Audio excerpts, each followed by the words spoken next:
The owner and police tracked down their suspect. I think anything that limits taxes is probably a good idea. Property tax relief could go before North Carolina voters this fall. The proposal and how it would help taxpayers. They felt that I was too big to get on the plane without paying for 2 seats. And a passenger who says Southwest Airlines was unfair over his fare. What he has to say about having to pay for an extra seat.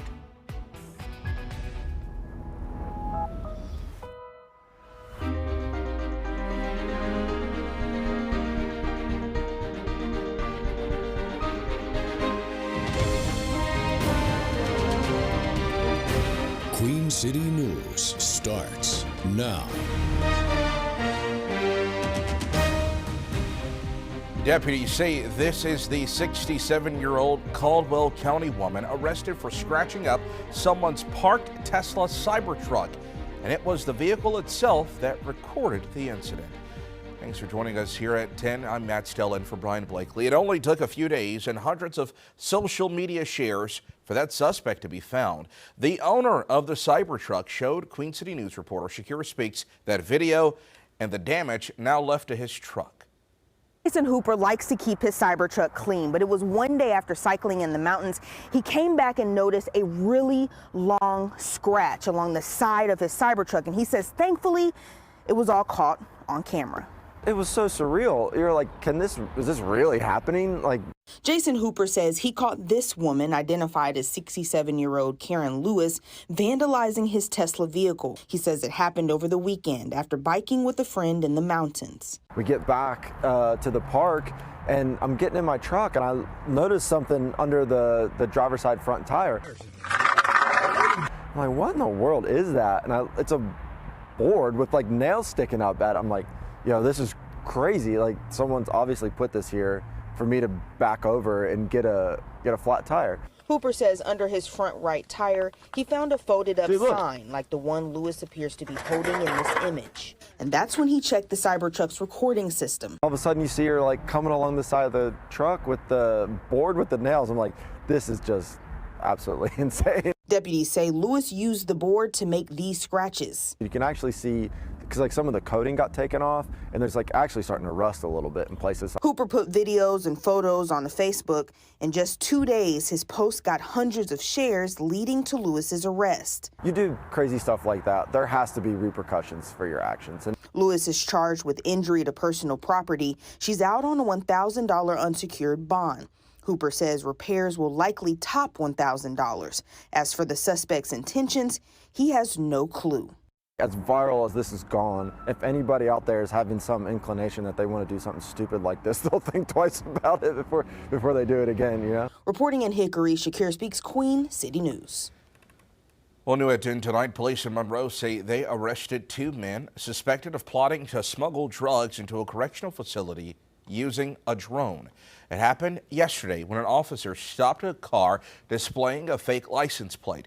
The occupants said they were coming down to South Carolina from Ohio to go dolphin watching. But after searching the car, the officer found marijuana and an oddly wrapped package near a drone, which contained more marijuana, cocaine, and fentanyl. The men arrested were Delonte Spears and Miles Somerville. They're accused of felony marijuana possession, plus fentanyl and cocaine trafficking. Police say drone use is a growing criminal tactic where they drop the contraband into prison and correctional facilities. Somerville is in the Union County Jail on a $1 million bond. Jail records do not show that Spears is still in custody. Well, South Carolina Senator Tim Scott says he will run for re-election in 2028, despite a pledge that he made that this would be his last term. The Charleston area Republican announced the news in an interview with the Post and Courier newspaper. Scott previously said his 2022 re-election campaign would be his last. As you'll recall, he made a run for president back in 2023, but dropped out after the 3rd Republican primary debate. Well, North Carolina Governor Josh Stein will make a pair of appearances in Charlotte tomorrow. He'll mark the grand opening of PSA Airlines' new headquarters near Charlotte Douglas International Airport. The American Airlines subsidiary is expected to bring 400 jobs to Mecklenburg County. He'll also be at Central Piedmont Community College to lobby state lawmakers to pass a critical needs budget that the governor says will improve pay for law enforcement across the state. Meanwhile, lawmakers in Raleigh are considering an amendment to the state constitution that would limit future property tax increases, but the proposal would still need to be put before voters this November. Our Harrison Grubb looks at what it could mean for homeowners. Property tax relief could be on the horizon. I think anything that limits taxes is probably a good idea. A State House Select Committee met Wednesday morning to discuss a potential constitutional amendment to limit future property tax increases. North Carolinians are ready for this.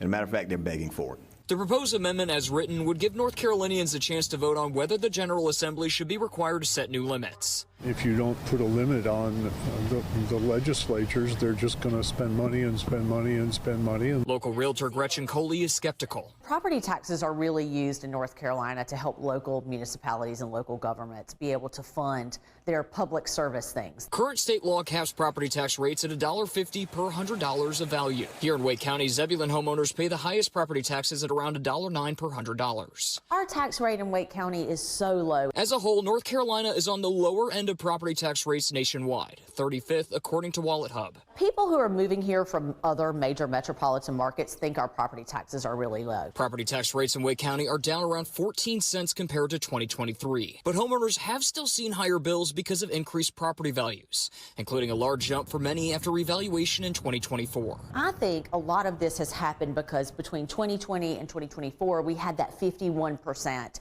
property tax increase here in Wake County. And I think that scared so many people. Well, Family Dollar executives plan to permanently close their Matthews Distribution Center later this year and cut 373 jobs in the process. The company sent a notice to the State Department of Commerce this week laying out a plan for the closure. Some employees will be laid off as early as May, with the remaining workers being let go in August. Now, Leon Levine started the chain here in Charlotte back in 1959, growing it beyond the South to thousands of locations nationwide. The Levine family sold the chain to Dollar Tree in 2015, and then the company then closed its Matthews headquarters in 2018. Family Dollar is now owned by a pair of private equity funds. Well, a Senate committee could vote as soon as tomorrow to advance the confirmation of President Trump's nominee for a new Homeland Security Secretary. If approved, Oklahoma Senator Markwayne Mullin would replace outgoing Secretary Kristi Noem. As expected, Mullin faced a grilling from both Democrats and fellow Republicans during today's hearing. Our Kristen Eskow has more tonight. As expected, Senator Mullin was pressed on federal immigration enforcement and the shooting deaths of Renee Good and Alex Preddy in Minnesota earlier this year. He was also asked about previous travel overseas that he says was classified. Senator Markwayne Mullin's confirmation hearing got off to a heated start as he and the panel's chairman, Republican Rand Paul, clashed as Paul brought up a violent attack he faced in 2017. You went on to brag that you'd already told me to my face that you completely understood and approved of the assault. Well, that's a lie. For you to say I'm a liar, sir, that's not accurate. And I got proof to say that because you have spent millions of dollars in my campaigns against me. The top Democrat on the committee, Michigan Senator Gary Peters, pressed the DHS Secretary nominee on previous comments he made about travel overseas and active combat, though he is not a veteran. So where did you smell war? Sir, I just said that this was classified. Several Democrats pressed Mullin on how he would oversee federal immigration enforcement. I would love to see ICE become a transport more than the front line. You called Alex Preddy, quote, a deranged individual that came in to cause max damage. I shouldn't have said that, and Secretary, I wouldn't. The investigation is ongoing. Most Republicans on the committee showed their support for Mullin's nomination to carry out President Trump's immigration agenda. You will be confirmed. You will have the job, and you're going to make this country safer and better. Senator Mullin is expected to receive enough votes in the Senate to be confirmed, though after the hearing, Senator Rand Paul said he plans to vote no. Now, it's unclear how many Democrats may support Mullin. Pennsylvania Senator John Fetterman says he's urging colleagues to consider voting yes. In Washington, I'm Kristen Eskow. A Persian Gulf airline will begin nonstop flights through Charlotte this week. Despite the ongoing war in Iran, Etihad Airways' first flight to Abu Dhabi is this Friday. The 7,400-mile flight will be one of the longest through Charlotte. Douglas. Etihad is limiting some flights due to the conflict, but executives are going ahead with a new service, soon connecting Charlotte to the capital of the United Arab Emirates. Meanwhile, a video from a Southwest passenger is going viral for accusing the airline of discrimination over his size. Kenny Slack is a frequent flyer who recently traveled to Kansas City. He says an airline employee told him that he would have to purchase an extra seat. They had him listed in their system weighing 400 pounds. But Slack says he lost 100 pounds and believed that he didn't need that accommodation anymore. Handed her my bag and my ID, and she looked at her computer and looked at me and said, hey, we think that you need to buy an extra seat for this flight. Southwest is among several airlines with passenger size policies. A spokesperson says their employees have the latitude to require the purchase of an additional seat, but in last week's instance, they ultimately did not make Slack pay for that extra seat. Temperatures were able to make it back into at least the lower 50s today here in Charlotte, but we were looking for those 60s to make a return tomorrow. Eventually, though, we're talking about 80-degree highs again. We'll let you know when those 80-degree highs return. We'll also talk about when we get our next weather maker. They'll bring rain chances back to the area. Coming up in just a bit. A tribute to North Carolina's first responders, how emergency workers are being remembered for deaths in the line of duty. I'll freak out. It would go on the shelf, though. I would not. Yeah, I would keep it forever. Well, the search is on for pieces of an out-of-this-world object that flashed through American skies. The tactics people are using to find remnants of a meteor. And we got a whole lot coming your way at 11 o'clock on Carolina Sports Live. The Hornets getting ready to memorialize one of their own as Dell Curry is getting his jersey retired tomorrow. We have a special one-on-one coming up with the Hornets. Great plus March Madness, the eve of the round of 64. A number of Carolina teams in action. We're going to check in with Queens, Duke, UNC, and also High Point as well. That and a whole lot more coming your way at 11 o'clock on CSL. You're watching Queen City News, the most honored and the most local news in Charlotte. We'll be right back.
North Carolina Governor Josh Stein is honoring the memory of the state's first responders. He attended a tribute today to Wake Med Public Safety Officer Roger Smith, who was shot and killed in the line of duty in November.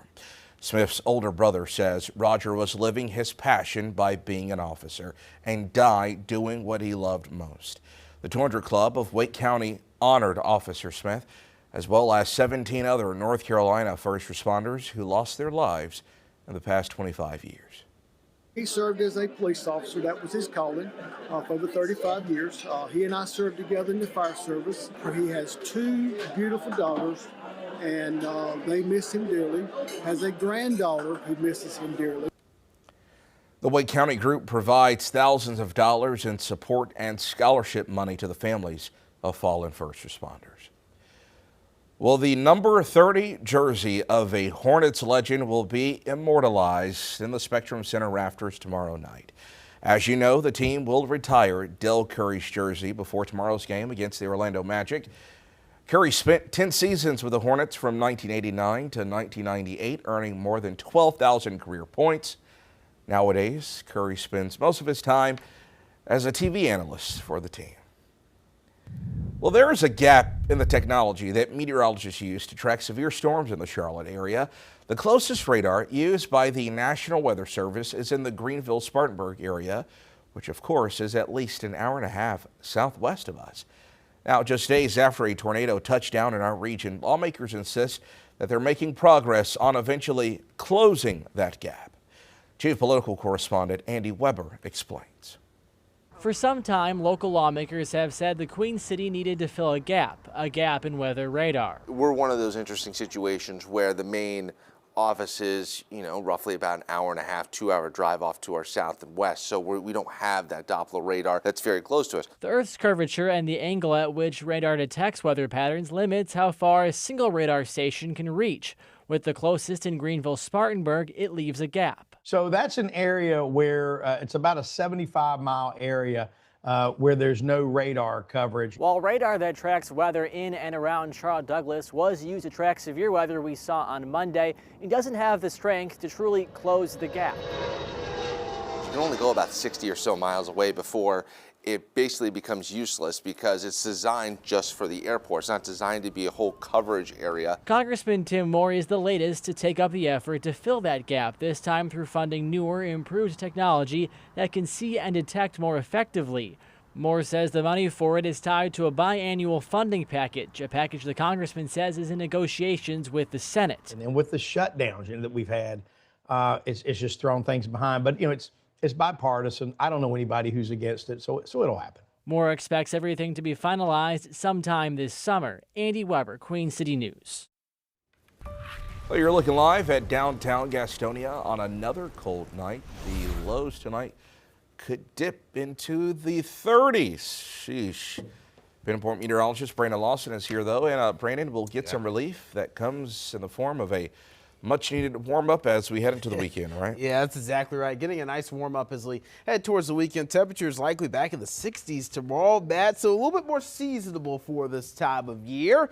And then as we get into Thursday and Friday, when we go into Friday, I should say, that's when temperatures will start bouncing back to the 70s. Live look from Lake Norman. I will say, people have been out on the lake so far this March. We had some record-breaking heat last week, and then now we're talking about temperatures back in the 30s again as we go into tonight. Temperatures already at 38 in Lincoln, 39 in Salisbury already. We're already at freezing in Jefferson at 32 degrees. Charlotte at 44 degrees, 42 in Rock Hill. So tonight we're dropping back into the 20s and low 30s. So you need to bundle up again tonight. Tomorrow morning, you'll need that heavy winter coat before you head out. Maybe you want to use the remote start on the car as well. Now in Lancaster County, Chesterfield County down in South Carolina, they had the freeze warning last night. No freeze warnings tonight, but again, the average last freeze for Charlotte is not until March 28th. So the reason we don't have the freeze warnings in place is because we haven't started the gardening season yet here in the Charlotte area and points north towards the mountains. The latest freeze we've ever seen in Charlotte was May 2nd back in 1963. And looking at some of the other later freezes we've had in Charlotte, April 21st, that is the 5th latest freeze we've had in the spring season for Charlotte. So again, I'm not expecting a freeze freeze that late, but mid-April, that's when you're probably your safest to start growing your garden. Early April, definitely another thing you want to be careful with too. You can have some early April freezes. 64 degrees tomorrow, more seasonable. A few clouds are possible late in the day tomorrow, but overall, won't interrupt any plans you might have. We'll call it low 60s in the foothills or mountain counties, getting into the low to mid 50s tomorrow. A few more clouds there, maybe a shower chance here or there later in the day. 64 in Charlotte, though. Very comfortable weather tomorrow. And then first day of spring on Friday. We're talking about temperatures getting in the upper 60s and low 70s for the afternoon. And we'll even start the day a tad warmer on Friday morning, starting in the low to mid 40s. So Friday's highs, we're going to be springing a little bit for the first day of spring. Upper 60s, low 70s. Our friends at the mountains even getting into the lower 60s. Bigger picture now, high pressure still in control over the eastern U.S. There's that frontal boundary that passed us on Monday, just kind of stalled offshore now. But it still is giving us the remnant colder air behind it. So you can see a few clouds passing through. These are the same clouds that really interrupted the sunset for us a bit earlier this evening. But these clouds will continue to skirt off to the east. So again, you saw those clouds moving in earlier in the evening. Now clouds are going to be clearing out just in time for your morning commute tomorrow. And then as you're headed out the door tomorrow afternoon, abundant sunshine, maybe a few clouds, spotty shower possible in the mountains late in the day, but no real concerns here when it comes down to your outdoor plans or any other plans you might have. Looking at your rainfall forecast over the next 7 days, not much. 1/100 of an inch to 1/10 of an inch at best. We definitely need rain. We'll keep things dry down in Darlington this weekend. If you're going to be heading down to Darlington for the races, we've got the truck race Friday night, O'Reilly Series on Saturday, Cup race on Sunday. All of them look to be great. It will heat up as we head towards the weekend. So if you're heading out to that truck race Friday night, bundle up for sure. But the races on Saturday and Sunday look great. Sunday should be an excellent race. A lot of uncertainty with the new body style and also more horsepower as well. Temperatures, 7-day forecast showing those 60s. Tomorrow, 70s on Friday. And then we're back in the 70s and even low to mid 80s on Sunday with showers rolling in late on Monday. Matt. Great weekend and be outside, Brandon. Thank you. A popular high school prank lands a senior in custody. The concerns from authorities tonight about the senior assassin gang. And a frightening police chase through 3 North Carolina counties. How the suspect got their hands on a stolen ambulance. You're watching Queen City News, the most honored and the most local news in Charlotte. We'll break.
A popular senior prank is getting the attention of local police after a scare led to a school lockdown. Officers say the teens are involved in a social media game called Senior Assassin, which involves realistic-looking water guns. Queen City News reporter Jen Cardone shows us why authorities are now urging parents to have serious conversations with their kids about the game. Harmless senior prank really can turn into a dangerous situation. That's the biggest fear police across the community have. This comes after Troutman police say 18-year-old Arkady Mueller entered this convenience store on Tuesday and allegedly pointed a pistol at two teenagers. You're the assassin. You have to go and take out these targets utilizing these water guns. And so that's, once again, it's just not safe. It's not smart. Police discovered the teens left the store and alerted officials at South Iredell High School just down the road. They found a car matching the suspects, putting the school into lockdown. We want these kids to have fun, but we don't feel that the senior assassin prank that they have going on is the right way to do it. Troutman police aren't the only ones warning about the game. Lieutenant Matthew Winfrey with the Union County Sheriff's Office says this is a social media game where you eliminate a target by spraying them with a water gun. The problem, many people are using realistic-looking water guns and dark clothing or masks to do so. It's hard to differentiate whether or not these firearms are real. Now, just for demonstration purposes, we were able to buy this next door to the convenience store where everything happened on Tuesday. Lieutenant Winfrey says it could be very dangerous because kids will paint these black and they look so realistic. All you have to do is pull back, point, and shoot. We're going to take that as a real credible threat that they're trying to harm us or somebody else whenever we're responding. Officers arrested the teen, charging him with disorderly conduct with bond set at $5,000. Winfrey says Union County has not had to arrest anyone yet, but he encourages parents to talk to their kids before it's too late. I don't want anything to happen to you or anybody else involved in the game. Jen Cardone, Queen City News. A solemn homecoming for service members killed in the war with Iran. Their deaths coming as lawmakers continue to ask questions about the reasoning behind the conflict. And the madness gets underway tomorrow, and it runs through the Palmetto State. Hear from fans as they get ready to cheer on their teams during the big dance. Live look at Lake Norman on this quiet Wednesday night. You're watching Queen City News, the most honored and the most local news in Charlotte.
President Trump attended a second dignified transfer for 6 U.S. service members killed in the Middle East. The group lost their lives after their jet crashed during refueling operations over Iraq last week. Our Raquel Martin has more for us. It marks the second dignified transfer the president has attended since the start of this conflict. The home states of these service members include Ohio, Kentucky, Alabama, and Indiana. Their ages ranging from 28 to 38. New photos shared by the White House show the moment the remains of 6 American service members returned to U.S. soil. The president, alongside top military leaders, greeted the fallen with a salute. The 6-member crew was killed while trying to refuel an aircraft over Iraq in support of operations in Iran. These brave heroes who made the ultimate sacrifice protecting our nation. On the House floor, the Kentucky delegation held a moment of silence. 34-year-old Ashley Pruitt is the second Kentucky native to die in the Middle East since the war began. 26-year-old Benjamin Pennington was the first. He died from an attack on an air base in Saudi Arabia in the first hours of the war, as well as 6 other American soldiers based in Kuwait. Their families and loved ones will always remain in our prayers. Others, including the Pennsylvania delegation, held tributes on the floor. Ahead of Wednesday's ceremony, White House Press Secretary Caroline Leavitt shared condolences on behalf of the president. This is, I know, the hardest thing the president does as commander-in-chief. President Trump previously promised to avenge the lives of Americans killed in the conflict in Iran, but says the mission is necessary to ensure Iran does not get its hands on a nuclear weapon. If they got a nuclear weapon, I would say they would have used it within 24 hours. That claim, however, is facing fresh scrutiny after a top U.S. counterterrorism official resigned in protest of the war Tuesday. According to him, Iran did not pose an imminent threat to the U.S. That official's now former boss, National Intelligence Director Tulsi Gabbard, was pressed on that Wednesday. Was it the assessment of the intelligence community that there was an imminent nuclear threat posed by the Iranian regime? But did not weigh in directly. Senator, the only person who can determine what is and is not an imminent threat is the president. According to the Pentagon, roughly 200 American service members have been injured since the start of this conflict. 13 have been killed. President Trump says the fighting will come to an end soon, even as Iran ramps up its attacks. For now in Washington, Raquel Martin, back to you. The North Carolina State Elections Board members say it's still too soon right now to do a hand-eye recount in the hotly contested state Senate race for District 26. Rockingham County Sheriff Sam Page has a 23-vote lead over incumbent Phil Berger, who is at risk of losing his seat. Berger requested the recount earlier this week, as well as alleging incorrect ballots or errors with undervotes. But the state board's executive director says that is not at their discretion. When there's an undervote, it just means that a voter did not select anyone in that particular race. There's no way to divine voter intent there, and certainly a machine can't account for something that was not there. County officials conducted their machine recounts of votes yesterday. Rockingham County's recount is tomorrow. Police say someone stole an ambulance near Asheboro and led them on a chase through 3 counties. Ho Jung Ryu has the 911 calls while everything was unfolding. Please help me. Stop the truck. Speed to 70 traffic light. You can hear the urgency from the emergency radio traffic as first responders try to stop the driver. According to the Randolph County Emergency Services, it started just before 5 a.m. this morning. A man jumped into the ambulance and drove off when EMS crews were dropping off a patient at the EMS entrance at Randolph Health, located along White Oak Street. That's when the chase began. I headed to more regional. He just advised on the EMS channel. Randolph County Sheriff's Office and other agencies pursued the ambulance south on 220 Business Alternate, while first responders tracked every move real time. When you're able to, just confirm that more regional is on lockdown. We're contacting Moore Regional at this time. The chase ended about an hour away at the Moore Regional Hospital in Pinehurst. A Randolph County Emergency Service spokesperson says the ambulance was damaged after hitting the hospital sign. According to the arrest warrants, 27-year-old Alan Morgan is accused of stealing the ambulance, driving while license was revoked, committing multiple traffic violations, and more. Subjects on the radio advise he is hallucinating. We're advising to pull over. I've got a back seat for him. I've been hearing that they're telling me to do stuff and I don't have no ability to stop. Deputies say there were no injuries. The ambulance was returned to Randolph County Emergency Services. Duke University officials are investing more than $200 million to grow economic opportunities in North Carolina. The Homegrown Initiative is meant to stimulate local businesses and employees. 120 million of that fund will go to construction companies.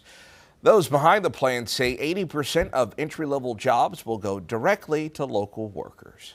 I want to make clear about this is that this isn't about Duke doing something for the community. It's Duke recognizing that we are part of the community and we rise or fall together. Duke officials also plan to put $38 million in affordable housing development. Well, let the madness begin. Tomorrow tips off the most unpredictable tournament in sports.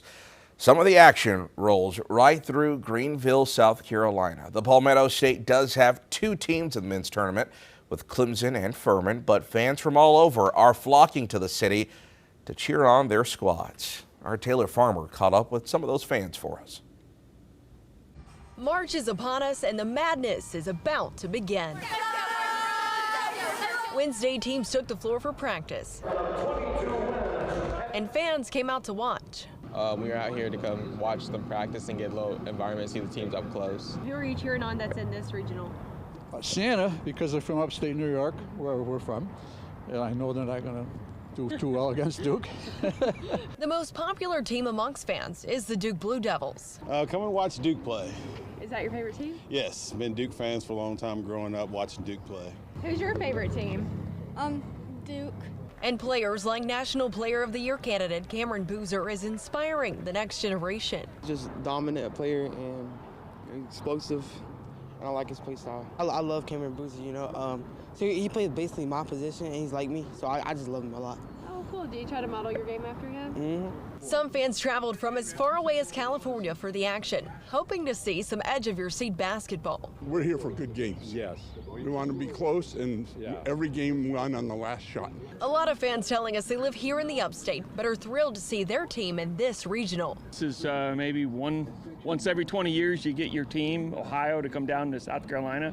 So we're pretty ecstatic. And for some, a house divided. What are you most excited about for the tournament? Florida winning the championship. You think they're going to win it all? Yeah. I'm a basketball fan. Go Sparty, though. Michigan State all the way. But it is March basketball. In 1994, when Arkansas beat Duke.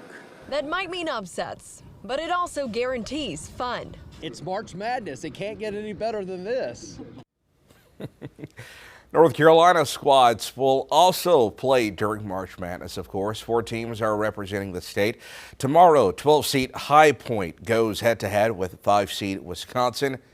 Number 1 overall, Duke takes on Siena, and the 6-seed Tar Heels take on 11-seed VCU. Then on Friday, Charlotte's very own 15-seed Queens University Royals take on the 2-seed Purdue Boilermakers. Well, South Carolina hospitality workers hope that new tax rules can put more money into their pockets. The IRS Conformity Act, passed through committee yesterday, and it now heads to the Senate floor. The bill would align state laws with new tax measures from the One Big Beautiful Bill. Tipped workers would keep more of their earnings. A South Carolina bartender says it would be a positive for workers who rely heavily on tips. It would allow me to build a bigger savings and be able to save more money instead of just my paychecks going straight to my bills. There is no date set yet for a full Senate vote on the measure, but it's already passed in the House. Senate approval would then send that bill to Governor Henry McMaster for his signature. Well, allegations are surfacing that late labor rights icon Cesar Chavez sexually assaulted young women and girls. Latino leaders say they are deeply troubled by those claims. Our Rachel Minatoff looks at how it's staining Chavez's legacy. Latino leaders and elected officials say they're heartbroken and deeply troubled by sexual misconduct allegations against once revered labor leader Cesar Chavez. It's been hard to absorb this. We're just going to have to reflect on all of that and, reflect on a farm workers movement and a labor movement that was much bigger than one man and celebrate that. Several women spoke with the New York Times, sharing their stories of alleged abuse and molestation over the course of decades. This includes longtime activist Dolores Huerta, who worked alongside Chavez, fighting to improve the lives and working conditions of migrant farm workers in California and beyond. At nearly 96 years old, Huerta tells The Times Chavez raped her and fathered 2 of her children. She says she never reported the abuse to authorities because she didn't want to detract from the work they were doing. The newspaper says it interviewed more than 60 people and used union records and emails to corroborate the accounts. Chavez and Huerta co-founded the United Farm Workers Union in the early 60s. The organization says it's now canceling celebrations set for March 31st, historically known as Cesar Chavez Day. There are anywhere from 60 to 70 California landmarks and locations named after Chavez, and now many groups and individuals are calling to rename those places. Rising California, for example, wants to change Cesar Chavez Avenue in downtown LA to Dolores Huerta Avenue. We are idolizing and championing someone that wasn't all he was cut out to be, according to the history books. The Chavez family released a statement Wednesday saying, in part, as a family steeped in the values of equity and justice, we honor the voices of those who feel unheard and who report sexual abuse. This is deeply painful to our family. We hope these matters are approached thoughtfully and fairly. We ask for understanding and privacy as we continue to process this difficult information. Well, the search is on in Northeast Ohio after a meteor burned through the sky above the Cleveland area. And as Tino Bavinzi shows us, space fanatics are just hoping to get a piece of that rock. Love to find a piece, everybody'd love to find a piece. An interstellar scavenger hunt is underway in Medina County. Numerous people, like Tremont's Stephen Sladek, are on foot searching for fragments of a meteor that broke apart over Northeast Ohio Tuesday morning, scattering across a wide area from Medina down to Easton. Sladek describes himself as a rock hound, so he knows exactly what to look for. You want to look for a black, burnt-looking rock. Should be kind of round, slightly magnetic, probably smaller pieces because it's a chondrite, it's a stony meteorite. He says finding one would be a dream come true. He's using his eagle eyes and an improvised walking stick to aid his search. This is my best walking stick and just a neodymium magnet, really mainly for testing. It's not an iron meteorite, so it's not going to snap to it. Others are using stronger metal detectors. People are traveling from all over the area, and more are likely on the way. Hannah Willard and Garrett Stallman of Akron are obsessed with outer space and couldn't pass up this chance. And if you were to find one, what do you think your reaction would be? I'd freak out. It would go on the shelf, though. I would not. I would keep it forever. Everyone I spoke to say they're so fascinated by this cosmic event, and they're hopeful that somehow they'll stumble upon one of the fragments. From big pieces to small pieces, anything's going to be awesome to have. This once in a blue moon opportunity. Others are searching, but growing skeptical. People are looking for it, and some people say they have found a piece on their deck, but I don't believe that. But my wife says, go up to River Styx Park and look around for that rock, and I can retire. But I think it's just malarkey, but you're trying to find it's like a needle in a haystack. Man, what a big search going on there in the Buckeye State. Here in the Carolinas, we're just searching for warmer air. We're going to get it later this week. We'll talk about what temperatures make that surge back near 80 degrees again coming up here in just a bit. First, a live look at Uptown tonight. You're watching Queen City News, the most honored and the most local news in Charlotte. We'll be right back.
A 62-year-old Las Vegas woman has clearly lived a healthy life, and now she's hoping to help others. Millie Palmer says she fell in love with weightlifting during a mission to better herself. She's now a step closer to becoming a finalist in the 2026 Miss Health and Fitness competition. See these big jack dudes, and I was kind of afraid of them, but it was like scary, like afraid, but very interested. Like, how do they get like this? Palmer wants to turn her motivation into a larger cause. Revenue from the competition goes to a foundation helping families with children dealing with cancer. All right. Looking live at King Street in Boone, out country up there. Things are chilly now, but the warmth isn't too far off, which is great news. And Brandon, this weekend we could be looking at 80s, which I think is a fantastic way to start off March, or excuse me, start off spring rather. Yeah, we'll take that. Spring starting on Friday, and looks like we'll be back in the 70s by then. You know, Boone, they were melting the snow from what they had over the last couple of days. 3 inches of snow just late Monday evening into Tuesday morning, and they've kind of melted that snow away already. But you can see, just live look outside this evening from Monroe. Quiet conditions there, Union County, but still cold. Temperatures dropping back to the lower 40s in Monroe at the moment. Midweek check-in, gradually warming things back up. That's the big story. You just heard Matt allude to it. We're going to get warmer as we close out the work week. Dry weather pattern continuing. And that will lead to some beautiful weekend weather, although we are longing for rain here in the Carolinas. Here's Leisure Bus Stop forecast. Again, temperatures starting in the 20s and 30s for the kiddos as they head outdoors tomorrow morning, so they'll definitely need to bundle up. But again, we are going to be getting a little bit warmer for the afternoon, so although lows tonight are dropping into the 20s and 30s across the region, likely below freezing for most, high temperatures tomorrow will be much warmer in the mid-60s across the Charlotte metro. More seasonable weather. Could see a few clouds late, but should be still a nicer day. Southwesterly breeze kind of helping warm things up a bit for the afternoon tomorrow. Tomorrow high of 64 in Charlotte, 62 Shelby, Chester, Lancaster, and Sherall also dancing at the 64-degree mark tomorrow. 61 at Morganton. We'll call it low to mid-50s in the mountains. So we're kind of stair climbing our way back up into the 70s and 80s as we head towards the weekend. First day of spring on Friday at 71 degrees. We'll be at 84 on Sunday, 79 on Monday. But then notice what happens again. Early next week, Tuesday, Wednesday, back into the 50s and low 60s. Now, at least it's not too dramatic of a drop. We'll still be where we should be for this time of year, around 65 degrees. And we'll have a really pleasant weekend before that cool down as well. Mountain forecast on Saturday, mid-60s. Low to mid-70s in the high country on Sunday after the snow we just had there a couple days ago. Here's a look at Saturday, upper 70s. Got low to mid-80s for your Sunday. Maybe a spotty shower late Sunday. But not necessarily too concerned about that, ruining any outdoor plans you might have late in the day. Here's a look at the heat alerts out west. We've got extreme heat warnings for Las Vegas, Phoenix, Los Angeles. Man, it is hot out there. Could be seeing temperatures in the 100s in the deserts. All that is due to high pressure built in over top of them and also at the surface. Whenever you get that, you get compression in the atmosphere, and that warms things up. In Phoenix right now, it's still 91 degrees, by the way, 90 in Las Vegas. So we've got temperatures not even halfway to that, 45 degrees right now in Charlotte. High pressure overhead. Things are quiet, though. We've got a few clouds skirting to the southeast, but we should be clear by the time you wake up tomorrow morning. We'll track mostly sunny skies through the day, maybe a shower in the mountains late in the day, a few clouds, but overall should be pretty nice. The first day of spring, upper 60s, low 70s on Friday. We'll start in the 40s. So we've got high temperatures advancing towards those upper 60s and low 70s. But again, it will be more of a warmer start with those temperatures starting towards the lower 40s. Overall, really nice pattern here. Weekend looks fantastic, warm, upper 70s, a little bit of 80s for Sunday, and then we do cool back off again behind a cold front late Monday, a few showers, and then we'll get back in the 50s again, Matt, on Tuesday. Bring it on, Brandon. Thank you. An unconventional approach to reducing plant overgrowth. The South Carolina town now hiring goats to do the weeding. Speaking of goats, Dave McDonald. Hey. Here with a preview of Carolina Sports Live at 11. See what you did there. Appreciate that, man. We got a whole lot coming up for you guys in about 8 minutes right here on CSL. We're going to hear from a guy that was a GOAT for the Hornets, Dale Curry, getting his jersey retired tomorrow ahead of a special evening. We'll have a special one-on-one interview with him. Plus, it's the eve of March Madness, the round of 64. We got a handful of Carolina teams in action. Queens with a great send-off today. UNC and Duke hitting the court for practice out there in Greenville. We'll hear from them ahead of their big matchups coming up tomorrow and have a lot more right here on CSL. Looking forward to it, Gabe. Thank you. You're watching Queen City News, the most honored and the most local news in Charlotte. We'll be right back.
Leaders down in Conway, South Carolina are considering a different approach to controlling overgrown vegetation on city property. They say goats could be utilized to eat tall grass and other plants in flood-prone areas. Deputy Administrator Mary Catherine Hyman says repetitive flooding hits many city-owned properties, and those areas need a lot of mowing during the summer. So Hyman says bringing in goats would reduce gas expenses for mowers. It gives the city more conservation and flood mitigation properties, but with that is also more maintenance and upkeep for city staff. So this is the perfect place to utilize something natural like goats. Leaders say the city isn't looking to buy any animals. There are plenty of companies that hire out their goats for public bids. You're watching Queen City News, the most honored and the most local news in Charlotte. We'll be right back with a final check on your pinpoint forecast, followed by Carolina Sports Live.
Well, let's look at your forecast here before we go. Got temperatures in the 60s tomorrow, but it'll be another cold start, 30s. So make sure the kiddos are bundling up. Just don't want to forget those coats at school tomorrow afternoon. They likely won't need them. 70s on the first day of spring on Friday, and then for the weekend, Matt, we've got mid to upper 70s on Saturday, low to mid 80s on Sunday. Warming back up.